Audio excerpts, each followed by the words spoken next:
ससुराल में जितना कम जाओगे उतना ही सम्मान ज्यादा पाओगे।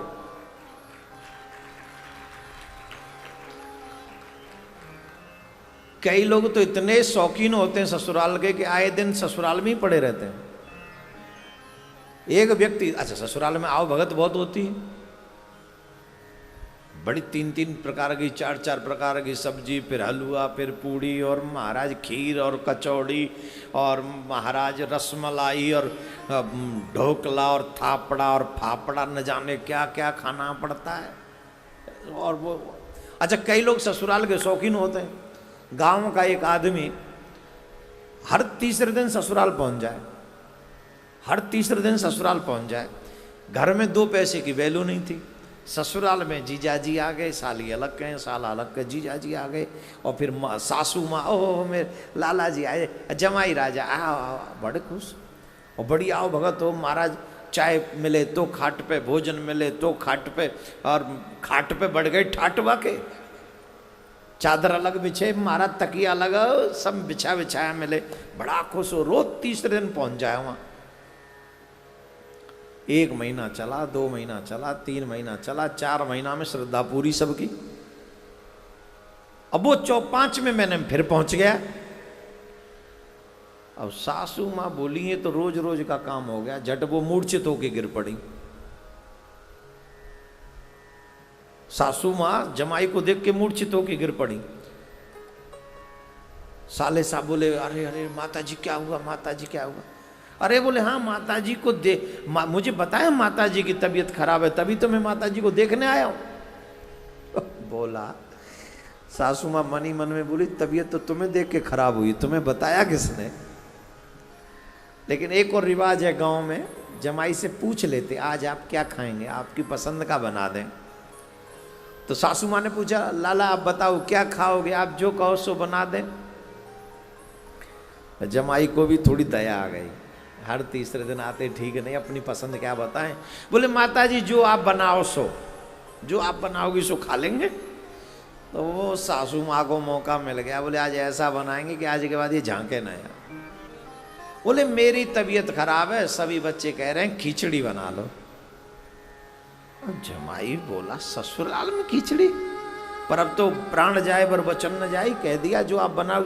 अरे माता जी आज आपके हाथ की खिचड़ी खाएंगे, कोई बात नहीं आप खिचड़ी बना लो। खिचड़ी बना ली। अब माता जी को भी थोड़ी, सासू माँ को थोड़ा संकोच हुआ कि है तो जमाई, अब खिचड़ी खिलाना ठीक है बन गई है, पर सूखी खिचड़ी नहीं खिलानी चाहिए। तो उन्होंने खिचड़ी में घी डाल दिया। का डाल दिया? घी डाल दिया। और घी क्या, ये मुसीबत की पुड़िया हो गई।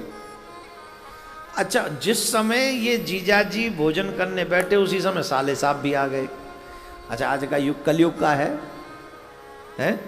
कलयुग में तो देखो भाई भाई की बने न बने, पर जीजा साले की खूब बनती है। सियाल को बुद्धिदायक भागवत में आता है कि साले साहब से बिना सलाह लिए कोई काम नहीं करते।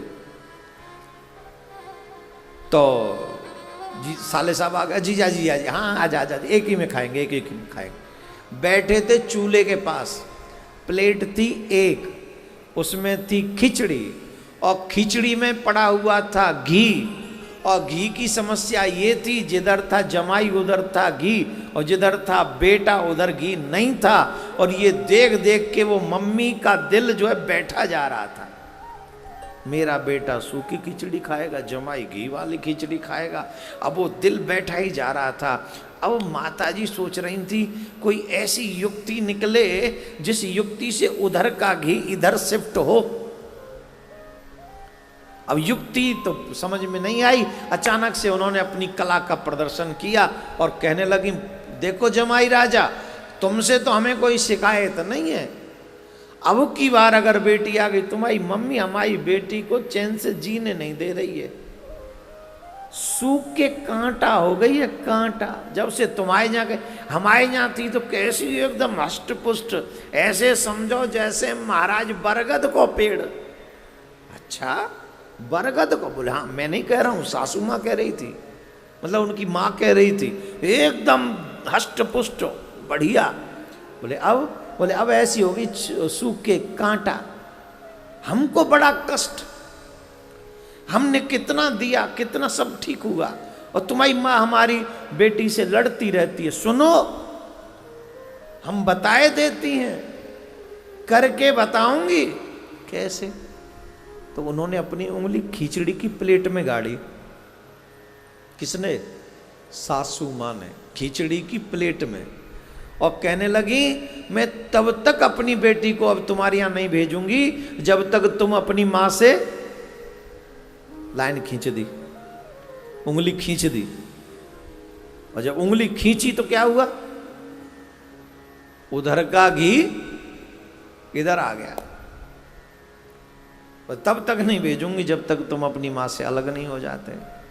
और जब घी इधर आ गया तो सासू माँ ने अपनी युक्ति थोड़ी चेंज, नहीं कोई बात नहीं है, अब घर में 4 बर्तन होंगे तो खटकेंगे तो सही, बर्तन खटक रहे हैं कोई बात नहीं है, पर अपनी माँ से कहो थोड़ा कम लड़ा करे।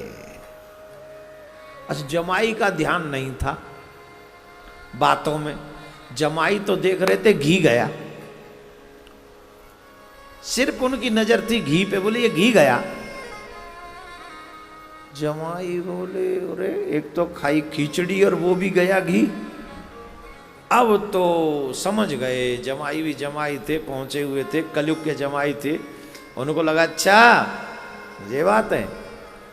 बोले माता जी आप क्या करें, मेरी माँ लड़ती है, जैसे आपने करके बताया ना वैसे ही बताऊंगा।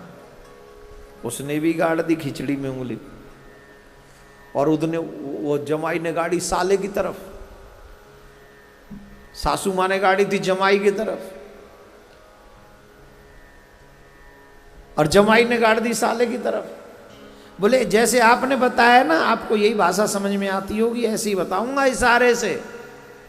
सासू माँ बोली पता नहीं क्या करेगा अब ये, कहीं इधर का घी उधर न ले जाए सारा, यूं कह रहा है वैसे ही बताऊंगा। तो सासू माँ की सांसें तेज हो गई, नहीं नहीं मैं समझ गई, कुछ मत बताओ। बताऊंगा। नहीं बेटा मैं समझ गई, रहने दो कोई बात नहीं, छोड़ो। छोड़ूंगा नहीं, पूरी बताऊंगा जैसे आपने बताई है। क्या कहीं मेरी माँ लड़ती है? जिस दिन से आपकी बेटी मेरे घर में गई है उसने भी उधर ही गाड़ी घी की तरफ। जिस दिन से आपकी बेटी मेरे घर में गई है, मुझसे पूछो, मेरे दिल से पूछो, मेरी माँ से पूछो, मेरे बाप से पूछो, आपकी बेटी न चैन से रहती है न रहने देती है। मेरे घर का तो गोविंदा है नमो नमा कर दिया उसने, घुमा दी उंगली खिचड़ी में, और उंगली घुमा दी तो क्या हुआ? घी मिक्स हो गया। मानो जमाई कह रहे हो एक तो खिचड़ी खाई वो भी बिना घी के, अरे माता जी थोड़ा इनको भी खिला लो और थोड़ा हमें भी खा लेने दो। बोलो राधे राधे।